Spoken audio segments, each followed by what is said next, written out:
Ethan and Claire, a young couple with hearts full of hope, finally achieved their dream of owning a home. They found what seemed like the perfect place, an old Victorian manor on the edge of a sleepy town. The house, hidden amongst ancient trees and shrouded in an ever-present fog, called to them. For a price that seemed too good to be true, the keys were theirs.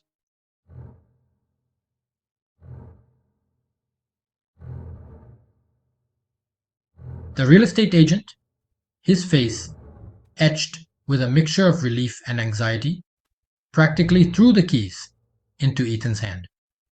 Claire, ever the optimist, saw only potential in the dusty rooms and faded grandeur. "It just needs some love," she declared, her eyes sparkling as she traced her fingers along the worn banister. Ethan, while sharing her excitement, couldn't shake off a feeling of unease. The house felt heavy, the air thick with an unseen presence. The faint scratches on the walls and the floorboards that groaned under their weight whispered unsettling stories. Still, Claire's enthusiasm was infectious. She saw their future in every room, a future filled with laughter, love, and the joy of making this house their own.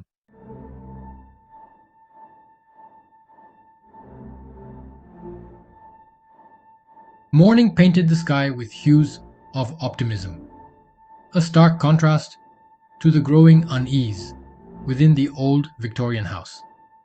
Claire, armed with a scraper and a bucket of soapy water, began her assault on the outdated floral wallpaper in the living room. She envisioned a bright, airy space, a canvas for their dreams. But the house had other plans. Hours of back-breaking work yielded little result. The wallpaper clung to the walls with an almost unnatural tenacity. Each strip Claire managed to peel away seemed to reappear overnight, the intricate floral patterns mocking her efforts. "It's like it doesn't want to change," she muttered, running a hand over the stubborn paper. Despite the setbacks, Claire remained undeterred.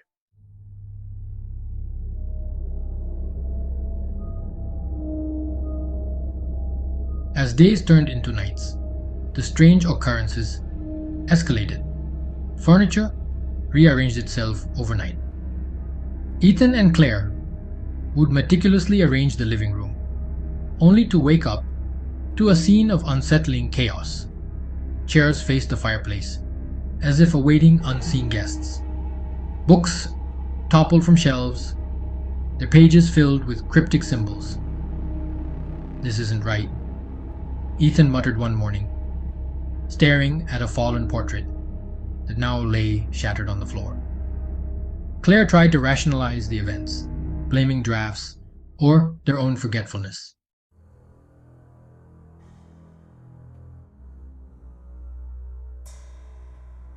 Sleep offered little respite from the growing sense of dread that permeated the house. Ethan tossed and turned, plagued by nightmares of shadowy figures and unseen eyes watching him from the darkness. Claire, too, was haunted by a feeling of being watched, her dreams filled with whispers and cold, clammy hands reaching out to her from the shadows. One night, as they lay in bed, the silence of the house was shattered by the unmistakable sound of a woman sobbing. Ethan, his heart pounding in his chest, grabbed his flashlight and cautiously made his way towards the sound. But each room he checked was empty, the sound receding just as he thought he'd pinpointed its source. He returned to Claire, his face pale and drawn, only to find her equally shaken.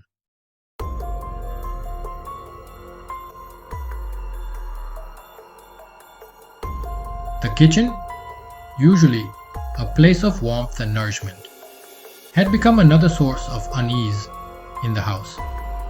The floor, uneven and creaky, felt spongy in places, as if weakened by unseen decay. One afternoon, while Claire was out trying to find wallpaper that wouldn't fight back, Ethan decided to tackle the kitchen floor. Armed with a crowbar, he began prying up the old warped floorboards.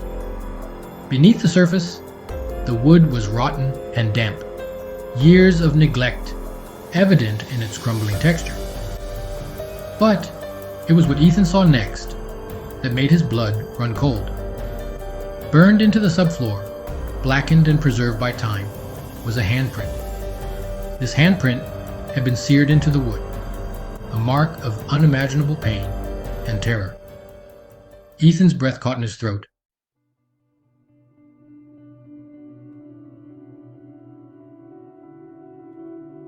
Claire found Ethan in the kitchen, his face ashen, his eyes fixated on something beneath the floorboards. She knelt beside him, her own breath catching in her throat as she saw the blackened handprint. Together, they carefully removed more floorboards, unearthing a collection of charred objects. Fragments of letters, the ink burned away, leaving behind ghostly impressions of words that spoke of love, loss, and a desperate plea for help. A melted silver locket, its delicate design twisted and fused by intense heat. And a rusted key, its shape strangely ornate, as if it once unlocked something more than just a door. The house, it seemed, was ready to reveal its secrets, but at a terrible cost. Each object they unearthed whispered of a past shrouded in tragedy and pain.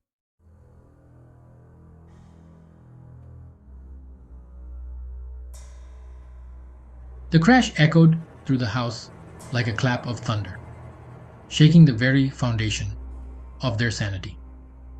Ethan and Claire, their hearts pounding in unison, slowly made their way upstairs, each step heavy with trepidation. They checked every room, every closet, every shadowy corner, but found nothing to explain the noise. The house was silent now, but it was a silence that screamed. A silence pregnant with unseen menace, as if the very walls were holding their breath, waiting for the right moment to exhale a torrent of terror. Ethan and Claire could feel their nerves fraying, their grip on reality loosening with each passing moment. The house had awakened.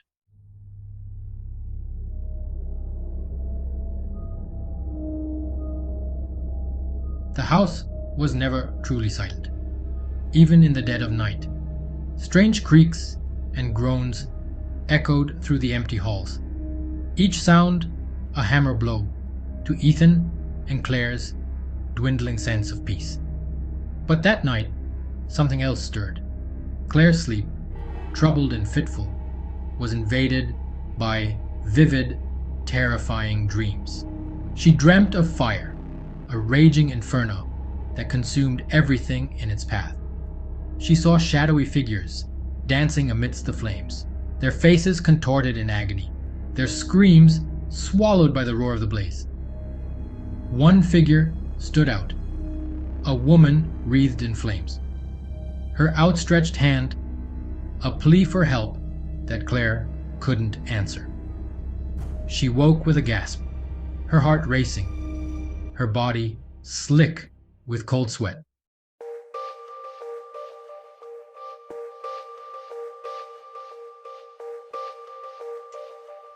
Driven by a desperate need for answers, Ethan and Claire sought out the town's oldest resident, a librarian named Mrs. Hawthorne, who possessed an encyclopedic knowledge of the town's history. Her eyes, sharp as a hawk's, seemed to pierce through them as they recounted the strange occurrences in the house. The old Victorian manor on Harbinger Lane, Mrs. Hawthorne's voice, raspy with age, sent shivers down their spines. Many have tried to make it a home, but none have stayed for long. It's a place of sorrow, that house, a place where the past refuses to die. She led them to a dusty corner of the library where ancient books whispered forgotten tales. With trembling hands, she opened a leather-bound volume, its pages filled with faded newspaper clippings and handwritten accounts of the house's dark history. 5 families had lived within its walls, each one meeting a tragic end.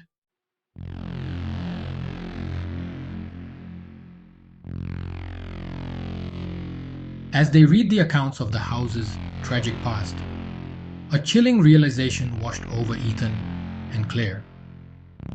The strange occurrences, the unsettling noises, the burned handprint under the floorboards, it all pointed to something sinister, something malevolent, lurking beneath the surface of their dream home. Each tragedy seemed to build upon the last, creating a tapestry of despair that permeated every inch of the house.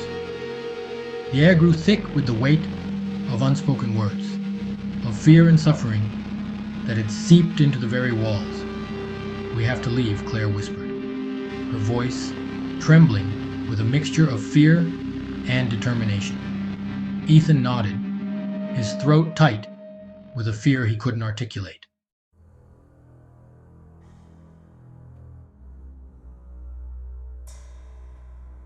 That night, the house made its choice. As they packed their belongings, desperate to escape the suffocating grip of their dream-turned nightmare, a strange stillness descended upon the house. The silence was shattered by the unmistakable crackle of flames. Ethan raced downstairs, his heart pounding in his chest, only to be met by a scene of terrifying beauty. Flames, bright and hungry, danced across the walls, licking at the wallpaper, consuming everything in their path. But there was something wrong, something unnatural about the fire. The house wasn't being destroyed, it was being rebuilt. The house was not just burning, it was remembering. Ethan and Claire stood paralyzed, their blood turning to ice as they witnessed the horrifying spectacle.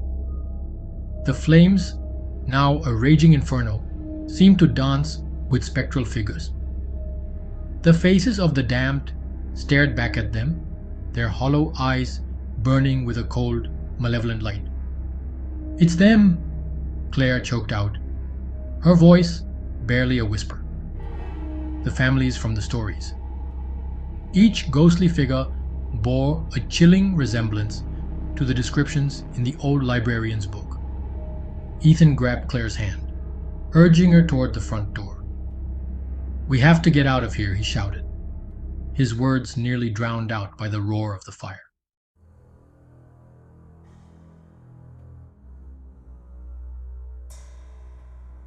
Panic surged through them, a primal instinct to escape the suffocating heat and the terrifying presence that surrounded them. Ethan lunged for the front door, throwing his weight against it, but it wouldn't budge. The old oak felt as solid as steel, the doorknob searing his hand with an unnatural heat. "It's locked!" Claire cried, her voice shrill with terror. "We're trapped!" She rattled the handle, but it was no use. The house had sealed its fate, trapping them within its fiery embrace. They were now prisoners in a tomb of their own choosing, condemned to share the fate of those who had come before. Ethan scanned the room, desperation clawing at his throat. The windows were nailed shut, painted over with layer upon layer of old paint, sealing off any chance of escape. The heat intensified, the flames licking at the ceiling, casting grotesque shadows that danced with the ghostly figures still swirling within the inferno. He could feel the heat scorching his skin, smell the singed hair, and the acrid taste of smoke filling his lungs. The house, it seemed, was not content with simply burning. It was savoring their terror, drawing strength from their despair.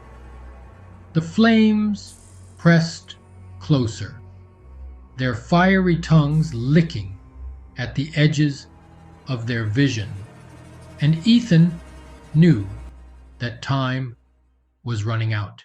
A surge of adrenaline, fueled by a primal instinct to survive, coursed through Ethan's veins. If the house wanted to play with fire, he would give it fire. "The kitchen!" he yelled, grabbing Claire's hand.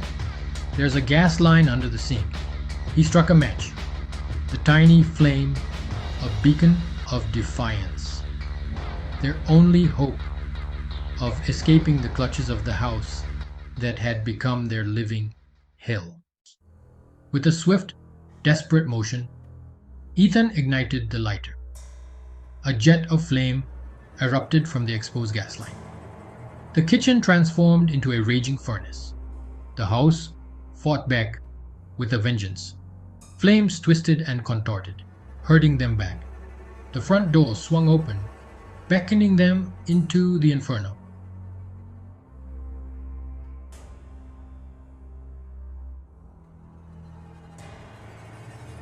Instinct took over. Ethan grabbed Claire's hand, pulling her towards the open doorway and into the relative coolness of the night. They didn't look back, didn't dare to breathe, as they ran through the inferno.